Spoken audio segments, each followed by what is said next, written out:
I'm Holly. And I'm Bridget. And this is Girls Next Level.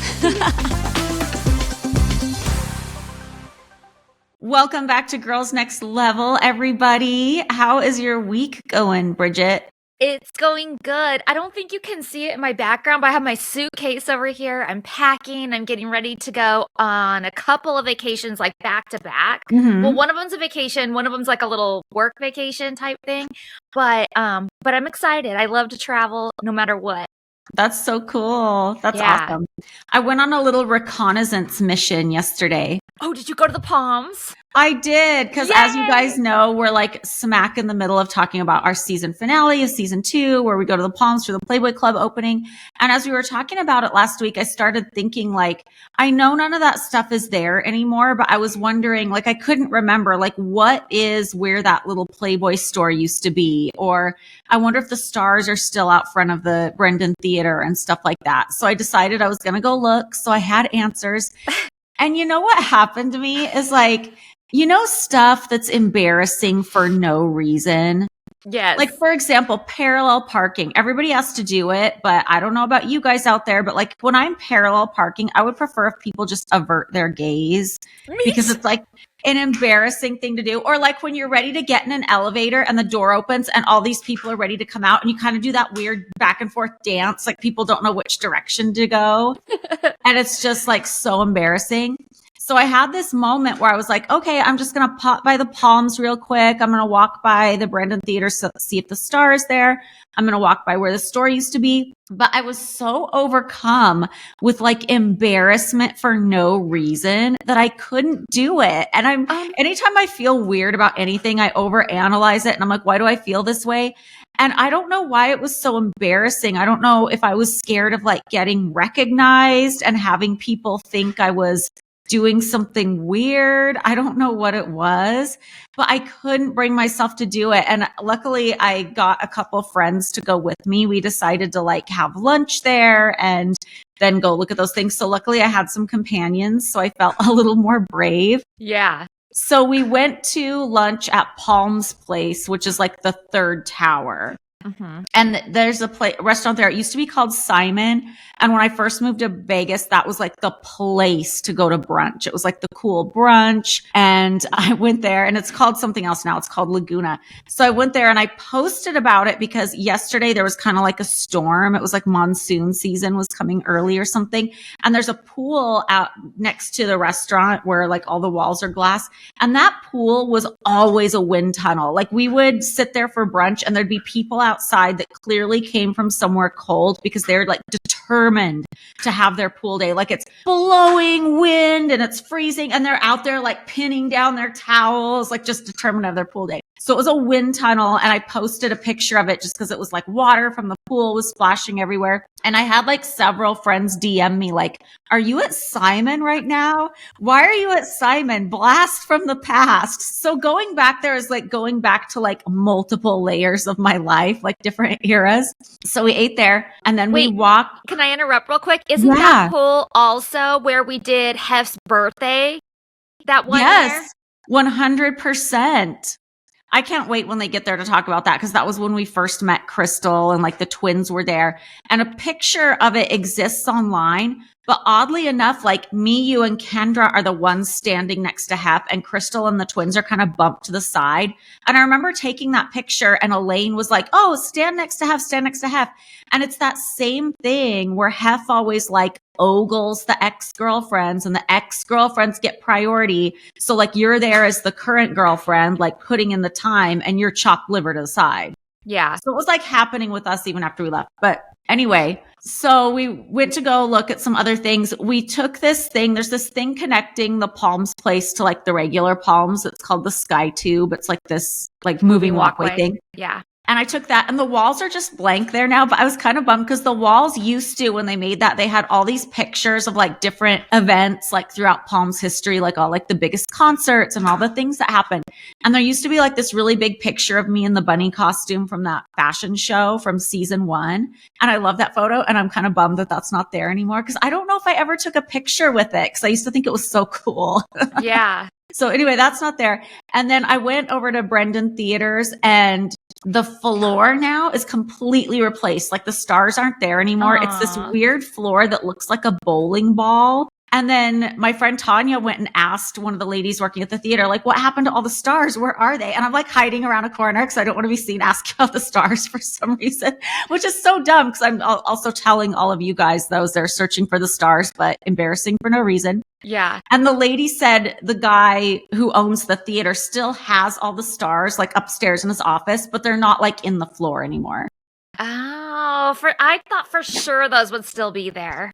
I thought they would be too, because it seems like such a pain in the ass to like remove them, like, and put a whole new floor in. But I kind of get it just because they hadn't done it in so long. I think maybe they stopped doing that like 2011, 2012. So it would all be so outdated, like celebrities.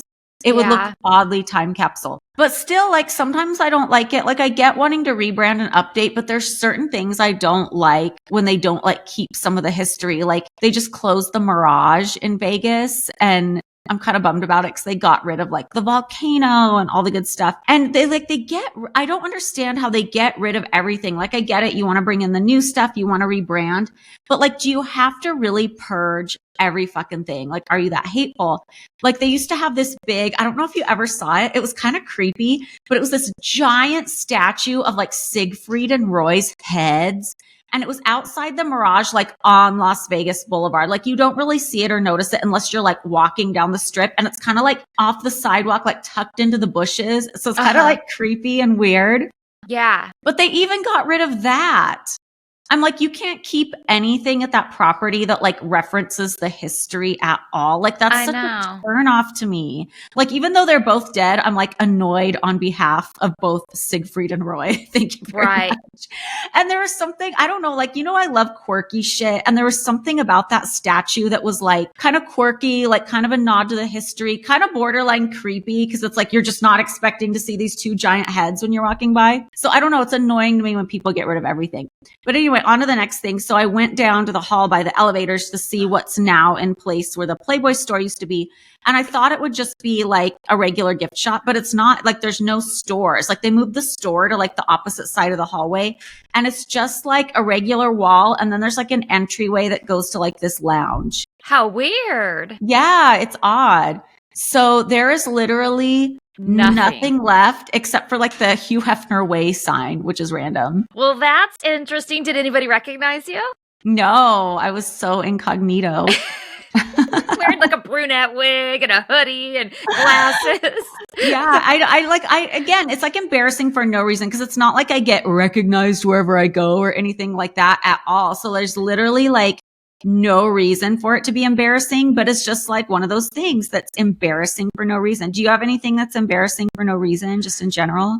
You know what? I know that like there are things for sure, because I know exactly the feeling you're talking about. And I'm like, oh, I've had it. But then like to think of like, and I've had it for like the same reason you have it. Like, oh, I don't want anybody to recognize me being here doing this. And it's something that I'm like, why not? But at the same time, it wasn't. But there were some things that I was making notes of that I'm like when something, this just happened to me. When something you have done, like hair color or nails or whatever, and they're not right, and they messed it up, but you have to point it out or ask for a redo. Like, I feel like I don't want to do this. I don't want to point it out. I don't want to ask them. I'm embarrassed.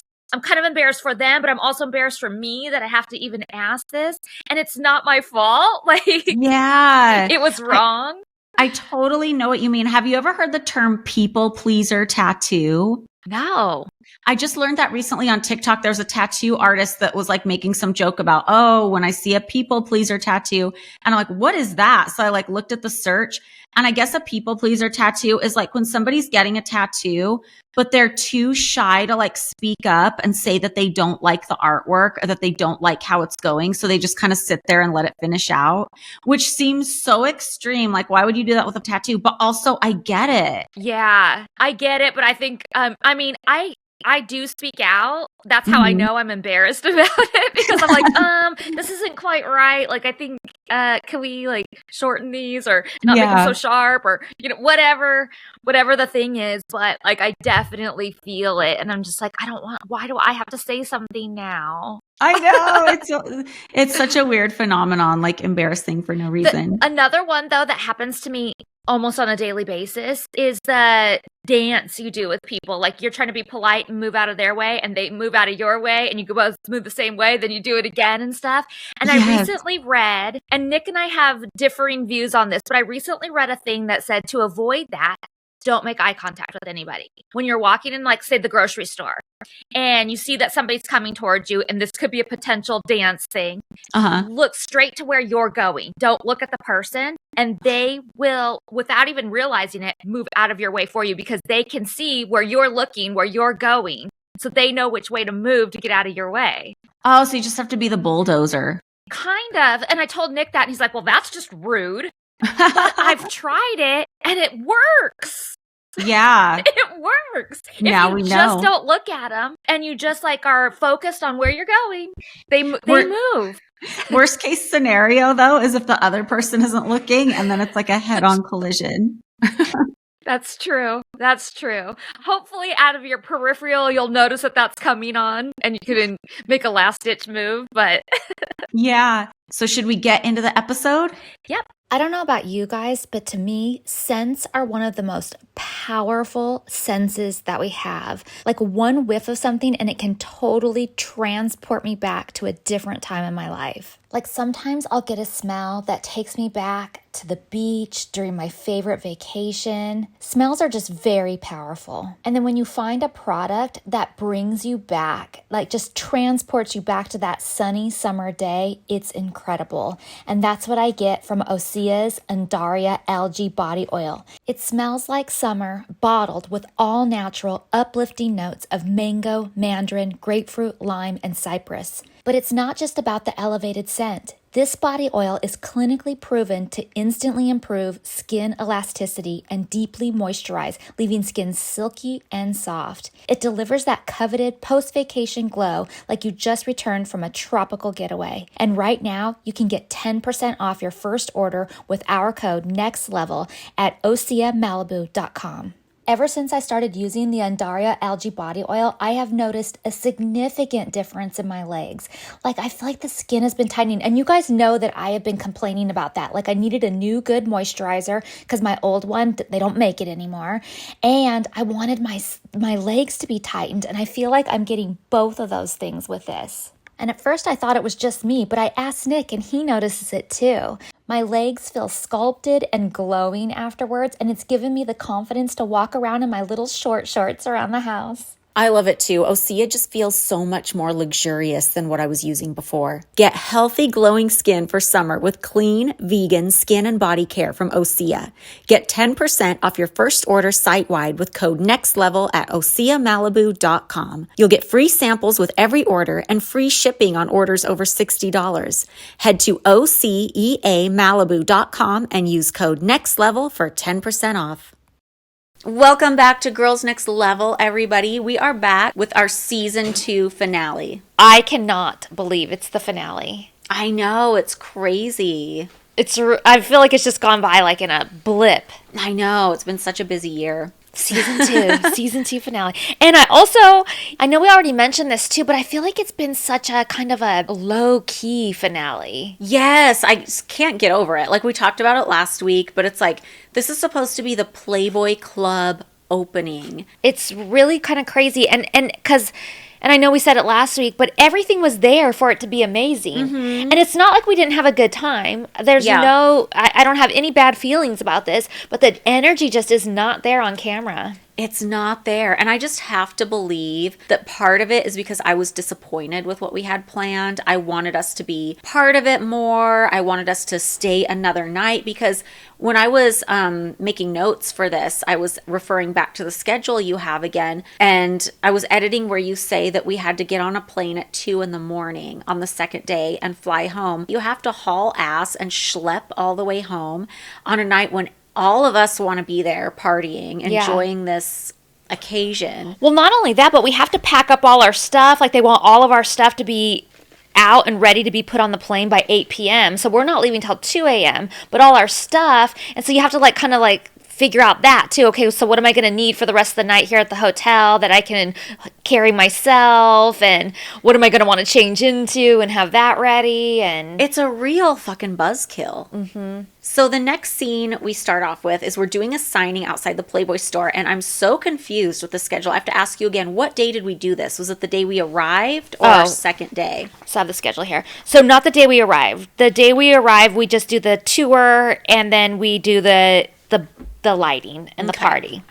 The next day is Hef gets the star on the Walk of Fame, and then we do the calendar signing, which is what we're going to do right now. And then it's the pool party with all those interviews. Oh, right. And then later that night is the big party with the opening of the actual club and stuff. Because the first night was just just the light goes on. Yeah. And we had a party somewhere else. Then this second night, Saturday night, is going to be the night where we actually, it's the opening of it. So we go to dinner, and then we go to the opening of the Playboy Club. And it's an odd day too, because there's a lot of like outfit changes, because you start off wearing whatever you're going to wear for the signing. Then you got to get in a bikini for the pool party, and you're out in the Vegas heat and you're sweating, and then you got to get ready for like the biggest night where you have to look your best, presumably. Yeah, but first we're going to go for a big steak dinner. Yes. And then we're going to go to this party. Yeah, it's a lot. Mm-hmm. So back to the signing. I love your Minnie Mouse dress. What inspired it? Oh, thank you. That's a Wheels and Doll baby dress, and I don't think it was inspired by Disney or anything like that. I just love those styles of those dresses, and I had,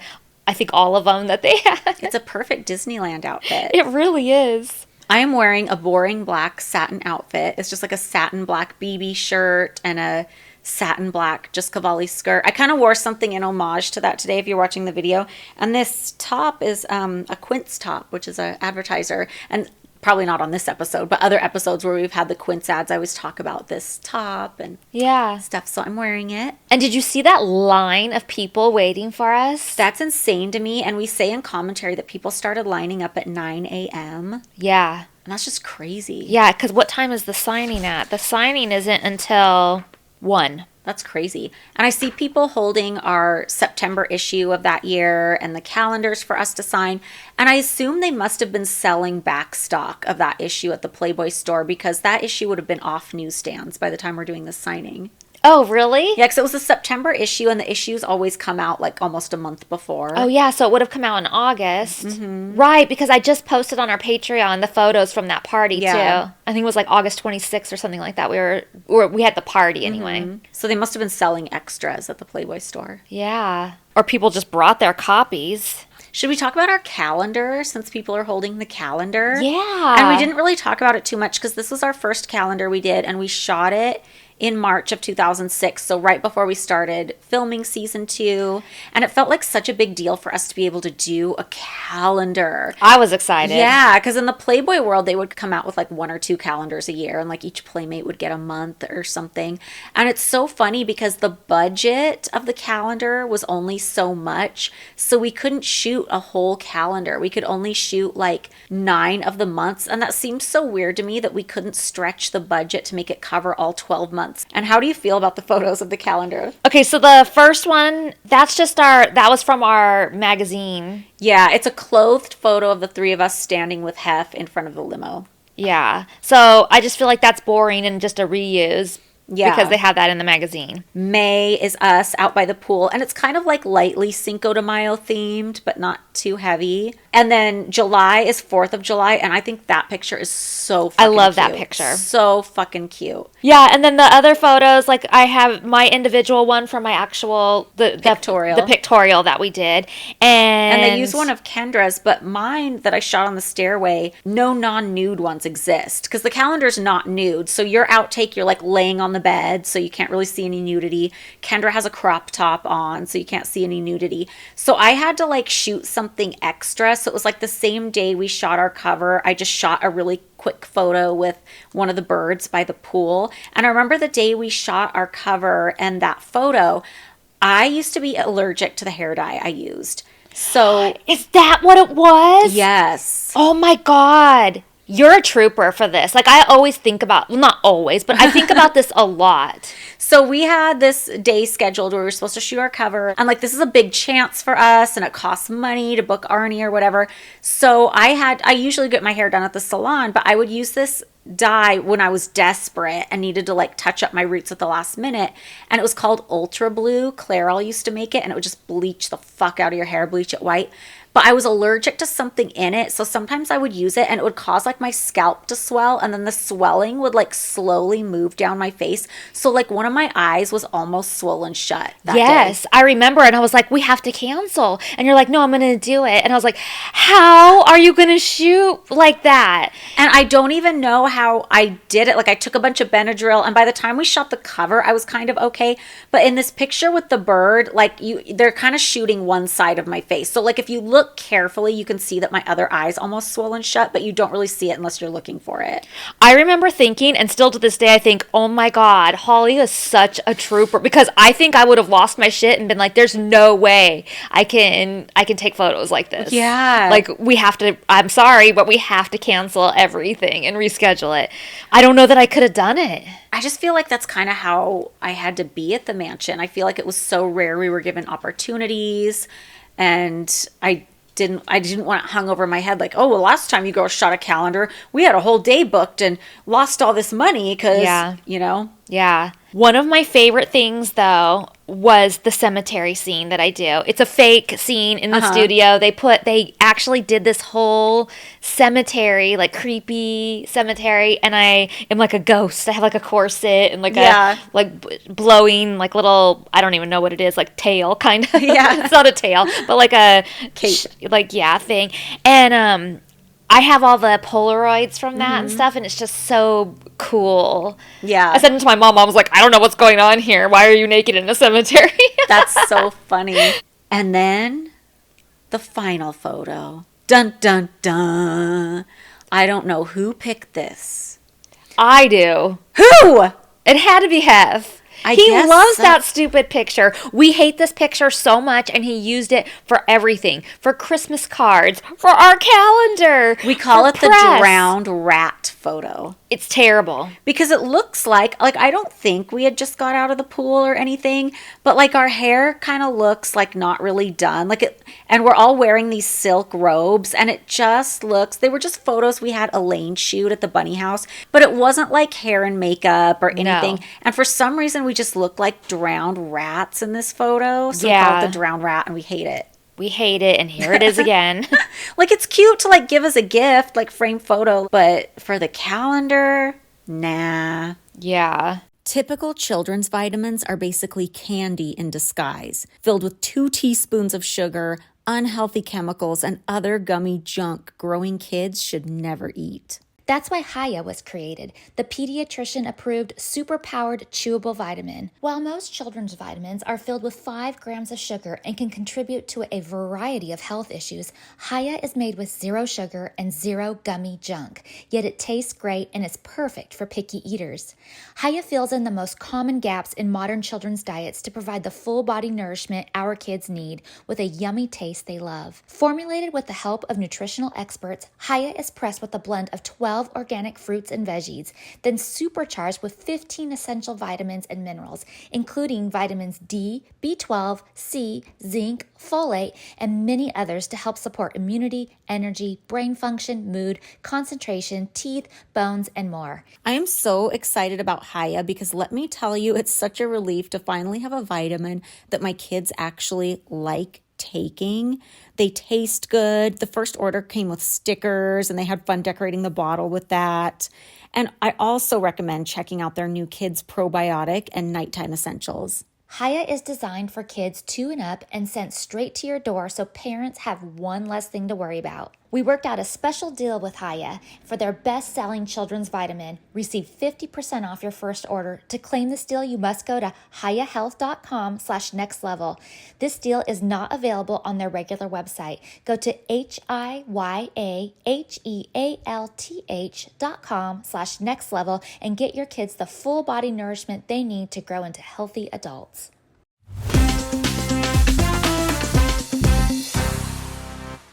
All right, well, so where were we? Because So it's crazy that people were waiting since like 9 a.m. for Yeah. our signing. And there were a lot of like fun things in the line that they focus on. Like a lady came with all 3 of our bobbleheads. And in commentary, we're freaking out over how much we love the bobbleheads. I'm saying that I hope my child in the future looks like my bobblehead.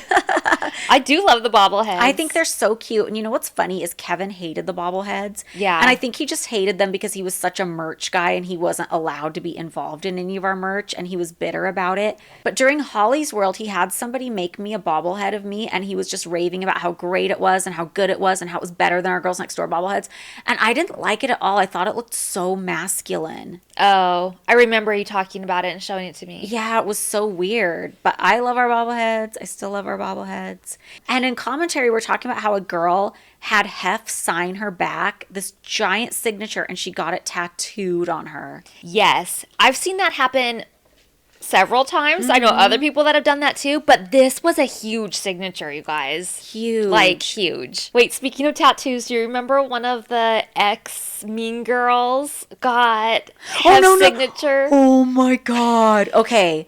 You guys, so one of the Mean Girls, and I'm only dragging because she still is mean to this day. Like, she's a fucking bitch to me. Yeah. Still to this day. So I had my tattoo, my bunny tramp stamp, right? Whatever.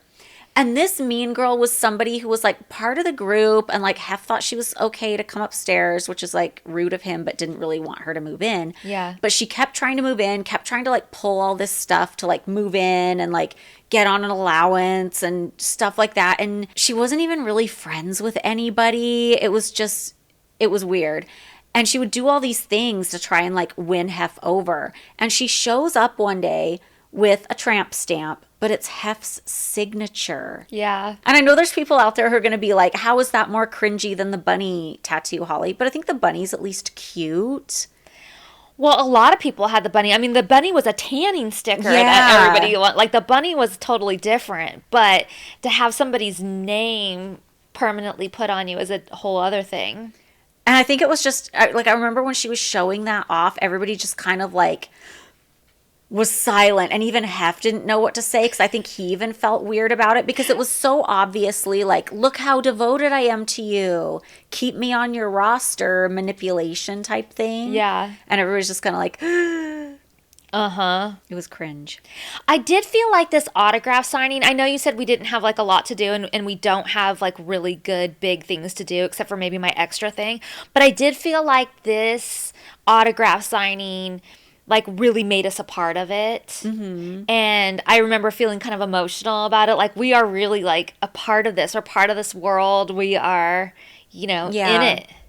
And I was like super excited about that. And I felt really good about it. I was watching a porn the other day and then I realized it was shot on the balcony of the Palms place. That's crazy. Isn't that random?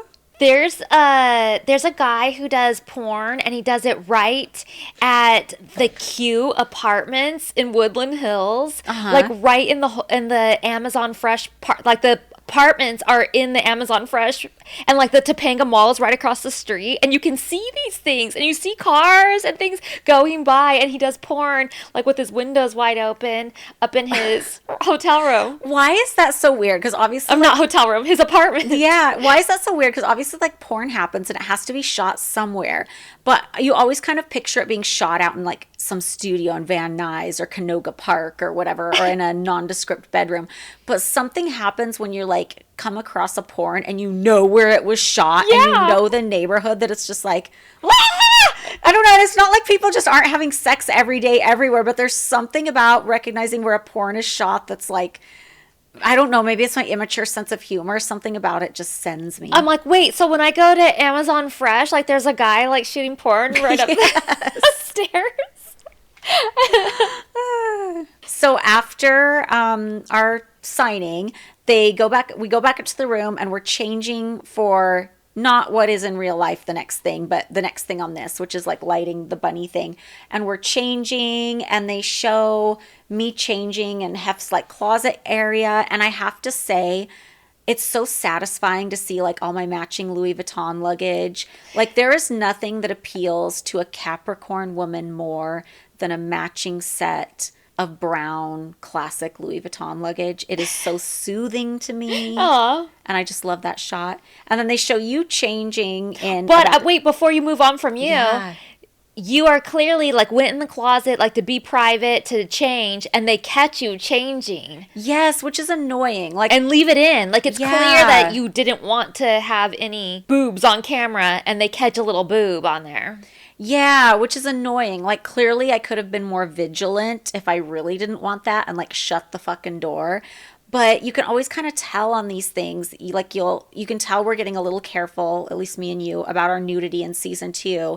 And you can always kind of tell when the cameras are like following you when they really shouldn't be. Or like I clearly walked around the corner to get some privacy and there they are. Yeah. And it's just like, eh. And then it shows you changing in your bathroom and you look phenomenal. You have this really short dress on and your legs look so long. Oh, thanks. Did you notice? No, but No. thanks. Wait, I want to go back to one other thing too. Hef goes in there and he's wondering how many bathrooms we have and stuff. And I thought like that was a really weird thing and weird for them to leave in. I think the only reason they left it in is because there's boob of you in the background. Because I feel like it's almost kind of gross. Like, why is he wondering how many bathrooms we have? Does he have to go and need some privacy? Like, that is the Or it feeling kind of I makes got. him look confused. Like he just got a tour of this suite. Why does he not know how many bathrooms there are? Yeah, I felt like it was not a good scene for him to have been left in there. So the only reason to leave it in there is to show you getting undressed in the background. Yeah, I feel like they're like low-key, or not even low-key, high-key, desperate for nudity in this episode. Like they know they haven't got as much nudity in this season as the previous season, and they've got to pile it in before the season finale. Yeah, they're like I like, wonder "This if is it." somebody at the network gave them notes like, you know what we're really missing here? Nudity. Yeah. Because they do, like we'll get to it, but they do like 2 full Kendra changing scenes. Yes. And you talk about how much you love being involved in big events like this, that it's really special to you. I loved it too. Like, that's one of the things I kind of miss is like the big, crazy parties and events and stuff that we got to go to. It gives like good benchmarks to your life, like kind of the way holidays do. Yeah. Like it sets things apart from the ordinary. And then this is where we get into Kendra's scene because her dress is supposedly all wrinkled and she pulls it out and she needs to iron it. And she asked me if we have an iron. I said, yeah, it's in the closet. And then I walk downstairs to go meet with you. They do a really annoying scene, like Yes. another food thing. So I'm sitting at the bar downstairs, the bar that's inside our suite. And did you notice the cute caviar dispenser? No. It's this cutest little like silver caviar service, and then it has like the little like dishes around the side. It's so cute. But there's like this gift basket with like chocolates or something, and I go, oh, look at these chocolates. But then they like do a dramatic pause and make it look like you're extra, like, ooh, chocolate. Well, yeah, now and you're make talking. it into like your food thing when like I was just as interested in the chocolates as you were, but they're doing that food thing again. And we're onto it back then because in commentary we're even like ragging on it, like, oh, here we go again. Yeah. Yeah, so I scoot closer and I have some too, but like he's always got to do this. Always. And I thought that maybe it would be over after the workout thing, but no, it's not. Nope. And I'm curious how long this is going to go on for. I don't remember off the top of my head based on my YouTube rewatch, but probably the whole thing. That's what I'm thinking too. But then it goes back upstairs, and this is sort of an annoying scene to me too, because Kendra is really, of course, playing it up for the camera. She's got to get totally naked, take the dress off, and then for some reason she's afraid of plugs. She said. Whoa, I didn't even notice that part. She's scared to plug the iron in. She said, oh, I'm scared of plugs. So that's like a deal. And then she doesn't know how to. I feel like that's why she's good at reality TV, is it's back to the, and her mom does it too, really good at making drama out of nothing. Like plugging the thing Yeah, in. plugging in the iron. I'm not ragging. Honestly, it's a skill. So then we go down to Little Buddha for something. And when I see that sign, You're like, for something. I still can't keep that I can't itinerary keep it. straight. No, not at all. And when I just see the Little Buddha sign, they had the best sushi rolls, and like I can taste it now. Like I just want a rainbow roll from Little Buddha. It instantly is making my mouth water. It's not there anymore. I can't tell you what's there, but it's been like several restaurants since. It was like a Chinese restaurant, and then it was something else, and then it was, I don't know. And there's lots of playmates there. And then all of a sudden Kendra screams out, oh my God, you look so hot. Can we have a moment for how good Pat Lacey looks? Yeah. Pat Lacey was like the bunny mother, if you guys don't know, and she just looked great. Have you read her book? No, I feel like we should get it, and maybe if it's interesting, we could do it as one of our book club things on Patreon. Yeah, because I saw it come up as a some possibility. people suggested it. Yeah, so it was so cold. I was just gonna say it's so cold and it's so windy that night. Oh. Holy shit! People, if they don't live in Vegas, don't realize that it can get cold in Vegas. And early October, it's usually not, but like January and February is like really fucking cold. It can snow in Vegas. So it was cold, and Kendra was standing on the end, so she was getting the worst of the wind blowing. It's like full sheepdog mode. And then Hef's hair was blowing up like a mohawk, and we are dying laughing over it in the commentary. And then we're hyping up mohawks and how cute we think mohawks are, because this was the era of the faux hawk, and everybody was doing like faux hawks on their little boys and stuff like that. I loved it so much. We love a faux hawk yes. moment. With HelloFresh, you get farm fresh, pre-portioned ingredients and seasonal recipes delivered right to your doorstep. Skip trips to the grocery store and count on HelloFresh to make home cooking easy, fun, and affordable. That's why it's America's #1 meal kit. Also, Green Chef is now owned by HelloFresh, and with a wider array of meal plans to choose from, there's something for everyone. I personally love switching between the brands, and now our listeners can enjoy both brands at a discount with us. This is what I love about HelloFresh so much. Like, I know I've said before that I'm kind of frugal when it comes to like delivery service and stuff, but not with groceries and meal planning. It saves me so much time. Like, I don't have to come up with what we're going to cook, and Nick and I don't have to have arguments over it. I don't have to make a list and go to the grocery store and shop for everything and then come home and wash and prep and do all the cooking. Instead, the box is delivered straight to my door. It's already pre-portioned out. Most of the ingredients are already prepped, and the recipes are quick, easy, and delicious. It couldn't be easier, really. And at the summertime like this, I don't want to spend a bunch of time at the grocery store or in the kitchen. With HelloFresh, it cuts down on the time spent in the kitchen and at the grocery store, so you can get back to enjoying the summer sunshine thanks to their quick and easy recipes. Every week's menu features options that are ready in just 20 minutes or less, my favorite. That's even quicker than delivery. We just got the recipe ingredients for the grilled steak lettuce wraps, and it sounds like the perfect thing to have on a hot summer night. Go to HelloFresh.com/nextlevelapps for free appetizers for life. One appetizer item per box while subscription is active. That's free appetizers for life at HelloFresh.com/nextlevelapps. HelloFresh, America's #1 meal kit.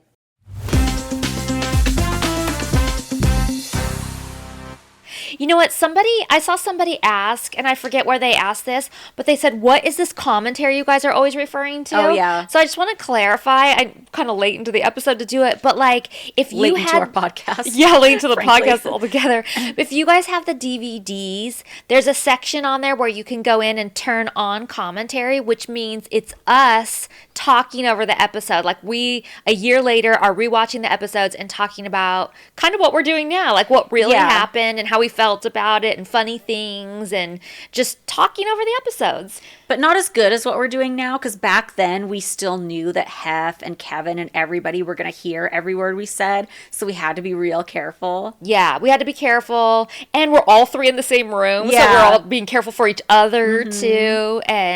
But it's, other than that, pretty candid. Yeah. Christy Hefner's outfit is really cute. Did you notice? No, what is she wearing? It's really cute. It's very youthful looking. I want to say, this sounds whack, and I'm probably describing it wrong. I want to say like silver pants and like a silver tube top, which sounds crazy. Like I'm picturing something different but it was a really cute outfit. Oh. And then we light the Playboy bunny decal that's on the side of the building. I also saw some people asking if Hef was pissed that George is the one who hit the button. Oh, I saw people ask that too. I don't think so. I don't think so either. I don't think he really cared. Like, that whole night was about him, so. Yeah. So they do a whole countdown and push the button. Yep, and lighten it up. Kind of anticlimactic, but yeah, there it is. We could do that day. It's so weird to me that I shouldn't say none of that stuff, because like I said, there might be remnants of it there, but like that stuff just isn't there anymore. Like, there's no more bunny on the side. Yeah. It's crazy. Like, you see all the pomp and circumstance, and then you just realize, but it's not there. Is it still Hugh Hefner Boulevard or whatever? Yeah, and I'm shocked that was kind of never changed. Like, I think it would be like a pain in the ass to change it, but they've had a couple different owners since then. So I'm kind of surprised that hasn't changed, but it's still there. Well, maybe they think that's still kind of iconic to have that there. Yeah. So then it cuts to the party, the big, celebrity party for the opening, and it shows Brody Jenner. And in commentary, I go, "That's the boy Anastasia likes." And you go, "Who?" And I go, "I don't know, just some dude." And I thought I was talking about Brody, but then later in commentary, it makes it sound like we're talking about James Franco. Did your sister like James Franco? I think she liked James Franco. Oh, yeah. that's funny. I think she had a crush on him for a minute. And then it shows Paris Hilton. She's looking really pretty and she has some bunny ears. And that reminded me of a story. And I don't know if this is true. I have no idea. That's just what we heard when we were there. But so they had that Playboy store there and it was Playboy merch. Oh my God. Wait, I have it in my notes. Is this the night about the watch? The watch gate. Yes. So, and again, I have no idea if this is true. Like George, Paris, chime in. It might not be true. But like they had a couple high-end items at the store. Like they had the Playboy watches like we had. There was a pink one and a black one. And George supposedly took Paris to the store and was like, "Oh, you can have whatever you want." And this goes back to, like, remember when we were talking about going to the Caesars store and they said you can have whatever you want? And we don't know what that really means. Like, does it mean you can really take whatever you want, or does it have to be within reason? Or can you pick anything that's not like the super high-end item? I don't know. Like, you always feel kind Are we going to get a bill for this later? Yeah. Is Hef going to get a bill for this later? Exactly. Like, we didn't know Hef's going to get a bill for it. But they are technically saying take whatever you want. Yeah. So Paris supposedly picks like this $50,000 watch. And then supposedly like they were grumbling about it behind the scenes. Like they were pissed that she took that watch and like complaining about it. Yeah. Again, I don't know if it happened, but that was just like the top. It was a pink Playboy Jacob watch, like our watches that were black, but this one was pink diamonds, pink and white. Oops, they said take whatever you wanted. Yeah. But also like Britney Spears was there that night. And I don't remember seeing Britney. I just remember seeing a photo that was everywhere of Paris and Britney. And they were both wearing black bunny ears. Do you remember that photo? I don't remember her being there at all. I didn't see her there, but apparently she was there. Okay. That's all I know. Okay. Because I just remember seeing pictures of it. And you were talking about, too, how it was so packed that we could hardly move getting through there. Yeah, because the Playboy Club was a small club. Yeah. It was very tiny. And then we sit down to like place the first bet. And the dealer was a really beautiful girl. And I remember we asked her several times if she wanted to pose, and she didn't want to, but she was so pretty. And she just had the perfect, like, fresh-faced playmate look. Yeah. Like, she was so pretty. I think her name was Jamie, but I'm not really sure. Speaking of pretty, Carmela's there, and she's wearing a black Barachi dress, and she looks gorgeous. And in commentary, or on the show, Kendra's talking about drinking Patron, and in commentary, I'm like, "Since when did you get into Patron all of a sudden?" And she goes, "Lil Jon." I don't know what that means. Well, she probably went and did a club appearance or something, I think and so. Little John was there and got her into tequila. It was a time and place. Yeah. And then I say in confessional, I went to go look for some of the bunnies I picked out. And that had to be something the show asked me to do, because we didn't pick out any of the bunnies. Like, I think our judging at the bunny recruitment day was not even listened to. Right. And I think that was just the show was trying to like give me something to do that would make this kind of like a full circle moment that would kind of help wrap the whole season together. Yeah. And so I find Angela and I give her a hug. And then we see Mandy Bentley in her bunny costume. But I made a note that like Hef is pointing at her and just cackling. And I'm like, why are you so surprised? You literally gave her this job. Why are you acting like somebody you never expected is showing up in a bunny costume? Yeah. Well, I'm thinking that he never expected her to have Actually a job. show up. Like, yeah, do this as a job, I feel like. And I also think it's the thing where he kind of like fawns extra hard over the ex-girlfriends. I think it kind of is going into that territory. Yeah. And then in commentary, it's kind of sad because we're all like nitpicking ourselves to death. I'm talking about how I feel like my neck looks like E.T. in my confessional. I did hear you say that. And you and Kendra are talking about how you have veins in your forehead. Oh, yeah. And we're just like going to town. I do hate the vein in my forehead. Everybody has that vein, though. Like, Julia Roberts has that vein. It's true. And she had it at a young age. Everybody has it. Angelina Jolie has it, too. Yeah, no shame about the forehead vein. I have it when it's really hot out, which happens a lot in Vegas. Like, if I take a picture and it's hot out, if I take a picture and I'm in some weird, sexy pose where, like, my head's on the ground and my legs are in the air, vein, Yeah. vein, it's happening. Yeah. So I see, we're at the club. I'm pointing at somebody, probably a playmate, and I'm like, after party. So we go up to the suite, and Amber's there, and she ties up Kendra's hair with a thong, which you don't really see on the show. They don't really focus on that. I only remember because I talk about it in commentary. But it reminds me, like, not too long ago, Pamela Anderson did some video for online, like a what's in my bag type of thing. And she pulled out a thong and she's like, oh, girls just like, this is a 2000s thing. Girls like tie up their hair with a thong. But other than Amber doing it to Kendra that one time, I was like, I've never heard of anybody doing that. Yeah. Carrying a thong in their bag as hair tie. I know. Well, I'd more likely have a hair tie in my bag than an extra thong. Me too. Thonging it up. And then some of the girls get naked and go in the pool, and you see them do this pose later. But there's a moment where I see them kind of trying to get into this pose, and I know what they're doing. It's the crazy girls pose. Do you remember that? Yes. So if you ever went to Vegas anytime from like 1987 to like 2012 maybe, there was a billboard for this show that was at the Riviera called Crazy Girls. And it was like an American ripoff of Crazy Horse. And the billboard was iconic. And they used to have a statue of it out front of the Riviera before the Riviera got imploded. And it was all these girls in thongs standing in a row with their backs to the camera. And they all have their hands on each other's asses.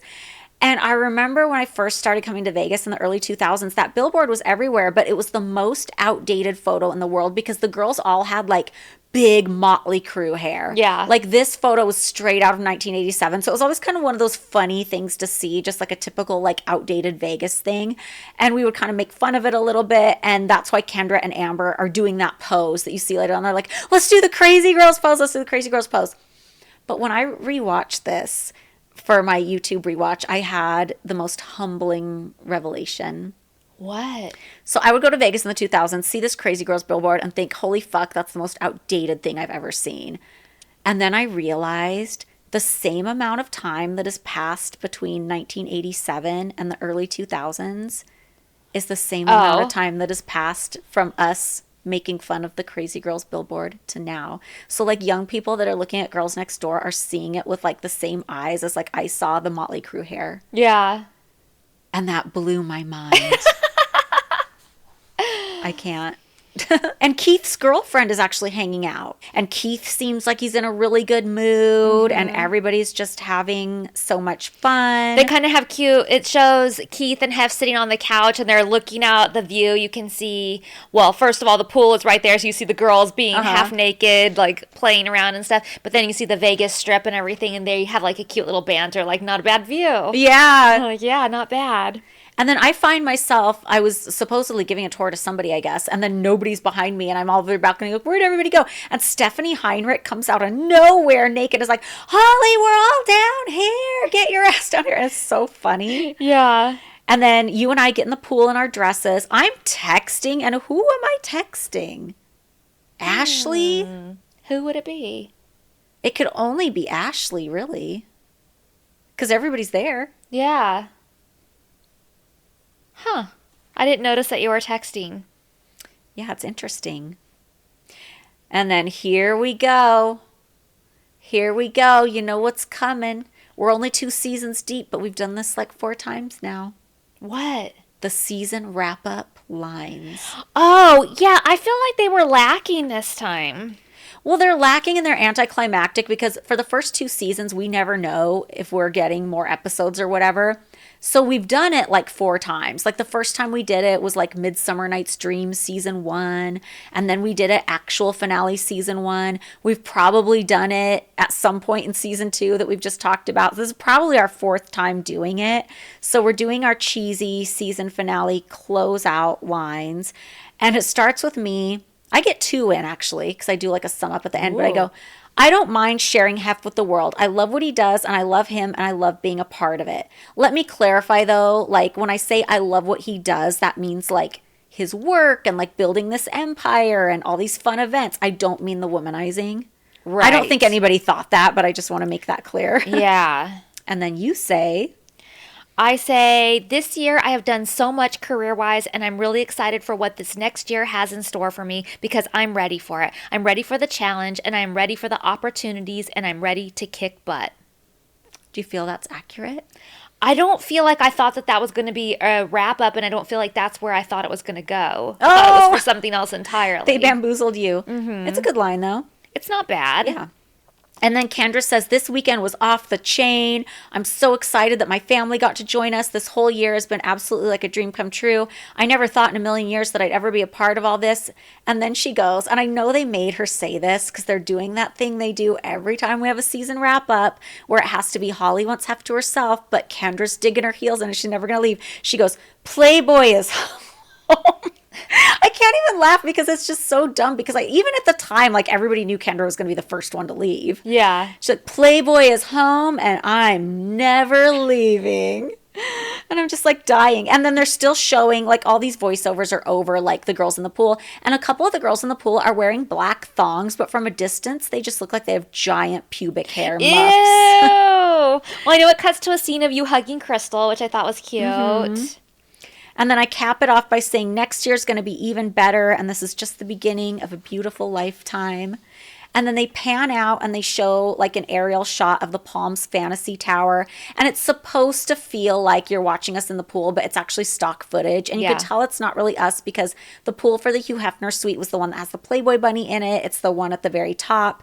But the girls in the pool on this aerial shot are in the second thing. So there you go. Yeah, but it does show the lit up bunny. And then there's voiceover of Kendra saying something like, can we come here once a month? And Hef says, I'll think about it. Yeah. But that's totally like cut and paste voiceover, like yeah, stuff like that. Like Hef would never consider, I feel. No. Should we talk about like what we actually did that last night? Yeah. Just mention what we did because for the party, like that was when we got all dressed up fancy. Do you remember what you wore? Like I had the Bob Mackie dress. Kendra had this like purple kind of poofy dress. Oh, wait, I'm just wearing a black sequin dress with the big sequins, like very 60s style with like a headband. Oh, okay. I don't even know why I picked that outfit. I think maybe I thought 60s, like Playboy kind of thing. I feel like I know what you're thinking because I do this sometimes too. Like I've done it a couple times when we went to Vegas. Like I think you and I have both done it multiple times when we went to Vegas back in the Playboy days. It's kind of like a vintage Vegas 60s vibe. Yeah. Because there's several times we've done that. Like it reminds me of the still love doing that. Yeah. Remember that green dress I wore with the boots? Like, that's one of my favorite looks. And that silver one. The silver one's one of my favorites. Yeah, or the thing I wore to Stacy's wedding. Yeah.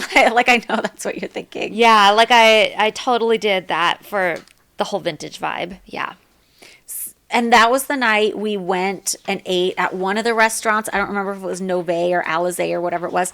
And George brought this woman to meet Hef, who's named Phyllis McGuire. And she was a singer like in the 40s and 50s. And she ended up being my neighbor later. That is so weird. I know, it's so random because she lived in, it's the same neighborhood I live in now in Vegas. And I just love that neighborhood. It's my favorite thing. And she lived there. She passed away recently, but she lived there. And then a guy she was involved with lived next door to her, and he was a fucking character. His name was Tiger Mike, and he was like best friends with Steve Wynn, and he used to roll around the Wynn on a Jazzy, and he was like an oil guy, but he had, I don't know what like his mafia story was, or he like stole Phyllis from like a famous mafia guy, and he'd tell the story and he'd be like, yeah, I stole his woman from him and I made him like it. And he had the craziest stories. And me and Pasquale were always trying to get him to like write a book. Like I seriously wanted to write it and wanted to do like a screenplay of his life and stuff.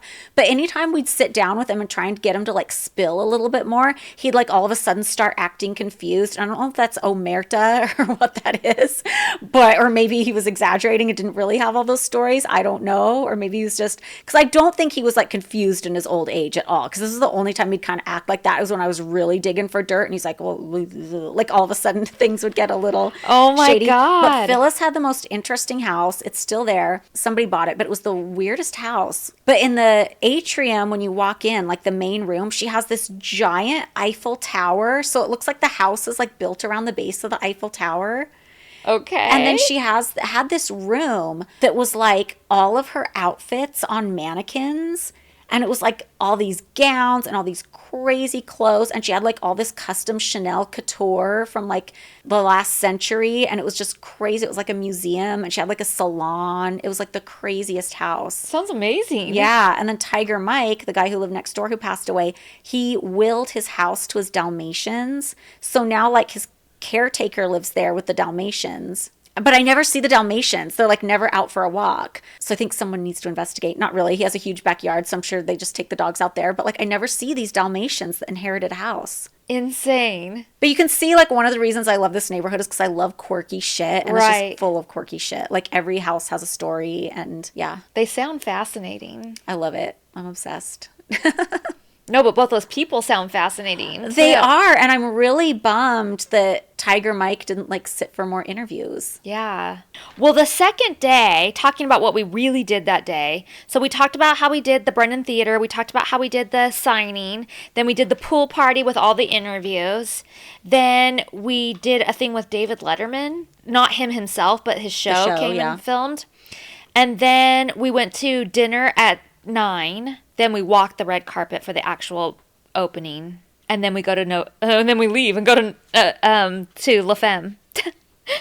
And that was the first time we saw La Femme, which was the name for Crazy Horse Paris in Vegas. That was the first time we saw it in Vegas. And I miss it so much. It was in this cute little boutique theater in the MGM. And Tanya and I used to go there all the time just for like fun. And then it closed and it was sad. Yeah, and then we come back and there's a VVVVIP party in the Sky Villa. VVVVIP. Word of mouth only, it says. Yeah, and I feel like that was one of the reasons we had to leave. Not had to leave, because I'm sure if Hef had wanted to stay, they just wouldn't have had the VVVIP party up there.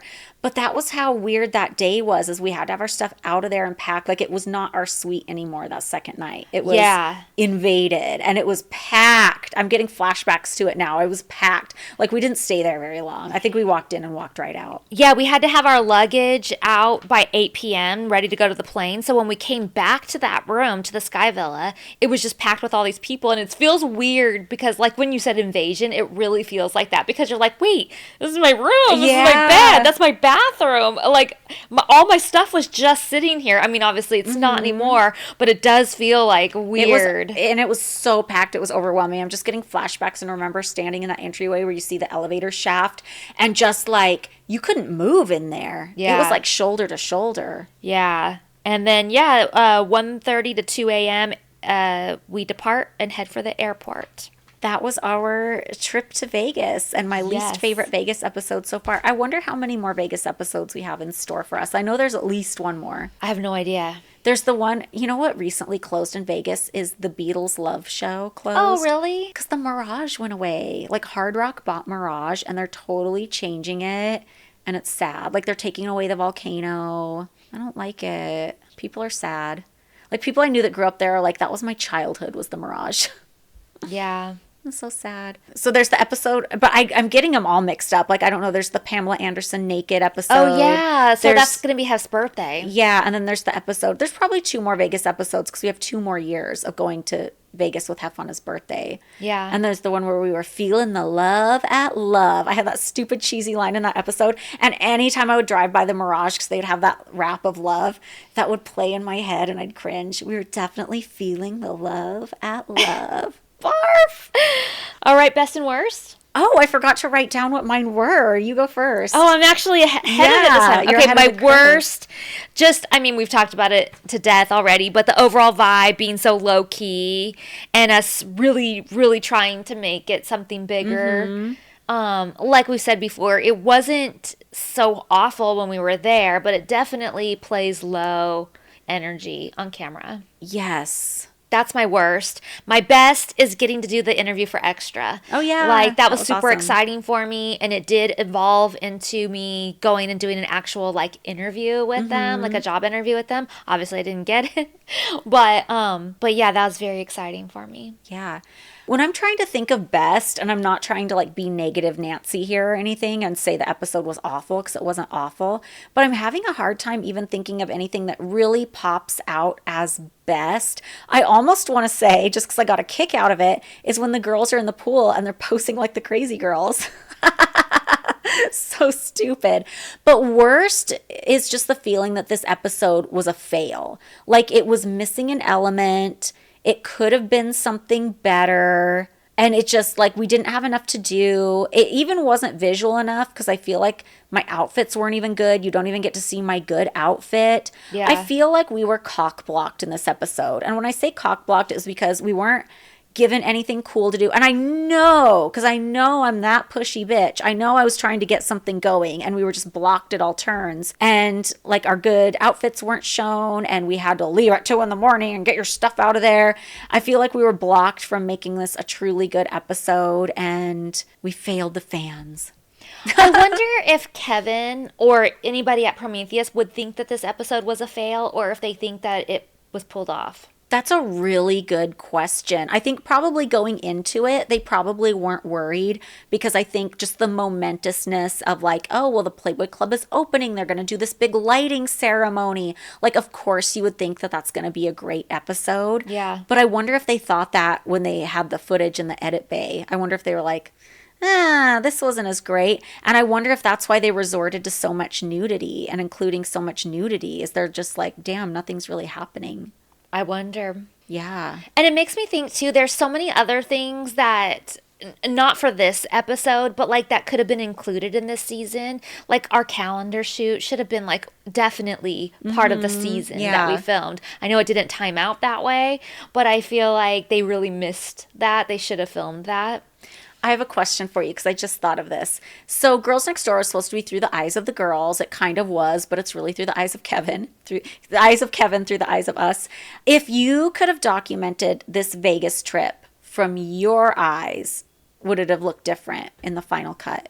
Because mine would have. Not saying it would have been like more exciting necessarily, but it would have been the struggle of like, okay, this is going to be a fun thing, but how do we feel more involved? And maybe like the disappointment of not feeling involved, but the end being like, oh, it was a good weekend, a good trip or whatever.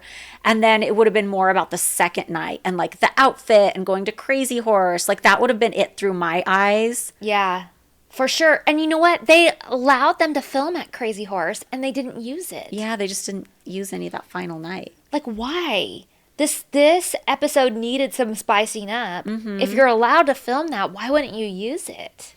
I don't know, except maybe like our outfits don't match that. But that's never scared them before. They could have plugged it in like as if we did 50 outfit changes in one day. Like they're usually not afraid of that. Yeah, it's strange. I mean, we have an interview with one of the editors coming up. We could ask her like her thoughts on it. Like, did she get all of this? And did the footage not turn out from Crazy Horse? Is there a reason they didn't use that second night at all? Like, maybe you should hit her up specifically and be like, do you remember this one specifically? Yeah, I will. Because I'm curious. Speaking of tourist places, did I ever update you on my Great Wolf Lodge experience? I thought you... I might have told you, but not everybody here. Oh, okay. And I don't know, like, this might have been something I only talked about on Patreon. I don't remember it. I was just talking about how, like, my daughter had on her bucket list that she wanted to go to the Great Wolf Lodge. So I want to make her dreams come true and surprise her with Great Wolf Lodge. But I was scared to do it because I saw somebody made a TikTok about how supposedly awful it was. So I was dreading it. They were like, this is gross. Like, it smells bad. It's disgusting. There's construction going on. Like, they just made it sound like the worst possible thing. So I braced myself. I was ready for an awful experience, but I was going to power through and try and make it like the best getaway for my kids possible. But I actually had... It wasn't bad at all. Like, I don't know what that lady was talking about who made the clip. Oh, so that just goes to show, like, if you see a bad review of something, don't necessarily take it to heart. Because it's not, like, Great Wolf Lodge isn't, like, fancy. And even if you're used to, like, Disney standard stuff, it's, like, kind of a step below. Not that it's not, like, clean and fun, but it's kind of a step below. Like, they don't have, like, bellman to take your luggage. Like, they have, like, airport carts out for you and stuff like that. But like, first of all, everybody who worked there was so nice, and they made check-in really easy and so helpful and everything like that. And it was good. Like, I had a really good time. That's good. Did your kids love it? Yeah. And even like I was scared about doing the water park because I was talking about, when I talked about this initially, I was talking about how like I don't wear a bathing suit out in public because I'm too afraid that people are going to like take an unflattering photo and like criticize me and stuff. But the way it's set up, it's like an indoor water park and there's plenty of chairs and you can just walk in fully clothed and your kids can get in and you just sit at a chair and watch, and it's just like easy and not stressful and not weird. And the rooms are cute because they have like, they're not like super fancy hotel rooms or anything, but they'll have like the regular hotel room part with like the queen bed. And then they have like this little nook. It's like bunk beds and it looks like a wolf lair. Oh yeah, I've seen pictures of that. Cute. It looks cute. Yeah. Yeah, so we had a really good time. Oh, good. Yeah. Oh, you know what else? What? When we leave Vegas, We get home at like what, 5 in the morning, whatever, 4 in the morning. That next night, Sunday night, we go and host. We're not hosting, but we present at the Chainsaw Awards. Oh, yeah. It was like a horror movie award, right? Yeah. Do they do that regularly, or was that a one-off? I don't know how often they did it. I don't know if it was just one time or what, but I thought it was amazing, and it was huge. Yeah, it was a big event in downtown LA in one of those theaters, and it was a rare occasion that we got to go do something cool like that. It was right up your alley. I was just going to say, it was really my thing. Yeah, it was your thing. Kendra got to go do it too, but it was my thing. But we all look cute. We were all kind of coordinated, and the pictures from it are great. We have those on our Patreon. Yeah. Like, that was a good experience. And do you remember we had to go and pull the bloody knife out of the fake cadaver to announce the winner? Yeah. Also, because this was the season finale, what I was going to say is we have all the deleted scenes coming up that we're going to go over. So we'll talk about all of those because there's a lot. Yeah, and one of you lovely people uploads the deleted scenes to YouTube, so I'm going to put them on our Girls Next Level YouTube. You can do playlists, of other people's stuff on YouTube, so I'm going to do like a playlist. So if you guys want to see it and don't have the DVDs and you don't have access to it, you can go to Girls Next Level YouTube account and look at the playlists and see them. Yeah. So you'll be ready and right there with us. And I'm excited too because I've already started doing notes on the deleted scenes, but I haven't seen all of them. There's so many this season, and I don't even know what's on there. Yeah. So it's fun. It's kind of like we might get some scary surprises. It's kind of scary when you're looking at old footage of yourself and you don't know what it is because, I mean, anybody when they look back on their old stuff is cringing, but especially when it's through this lens sometimes. So I'm curious. Yeah. I finished watching them, but I'll let you be surprised. Well, we can talk about it later when we've had more time to think about it, but off the top of your head for season 2, do you have like a favorite episode that stands out, a least favorite episode? And you don't choose just one. I can go with mine. Yeah, go. So my favorites for this year are, I think, number 1 is Dog Birthday Party because it's so visual and so fun, and I love seeing the dogs again. Number 2 is Girls Will Be Ghouls. I think that's cute and fun. Love our costumes. Love everything we're doing. And then the other one is Bunny Hunt, which I know there's some things we don't like about it too, but I like me in the bunny costume. I like seeing all those people again, and I like how it's just, even though there's, again, some things I don't like about it. I don't like the elimination element of it, but I like that it's just like one solid plot and stuff like that. Least favorite is Age of Aquarium because I just feel like that's so embarrassing for me. Yeah. I mean, I love my striptease. Oh, yeah. Well, I mean, those first 2 Have Birthday episodes are so great and so visual as well. Yeah. And when I watch it, like, I just want to do it again. Mm-hmm. Like, I'm like, do I remember this routine? Yeah. Where's that outfit? Like, I just want to, like, be doing it again. So I really, really, really love that. So I have to say that's top. Not that it's the whole episode, but that scene for me. Yeah. Obviously, Dog Birthday Party. Yeah. And I even like the Easter stuff at the end. Like, I think it's fun and cute and very visual. And, of course, I love all the Halloween ones. So it's similar to yours. Yeah. Least favorite? I think mine is the bunny hunt. Bunny Hunt is the polarizing episode this season. Who knew? Yeah, I just feel like, I know you like that it's all one story at the mansion. I kind of like it to be cut up a little bit and have some distractions in it. And I just don't like the vibe I got.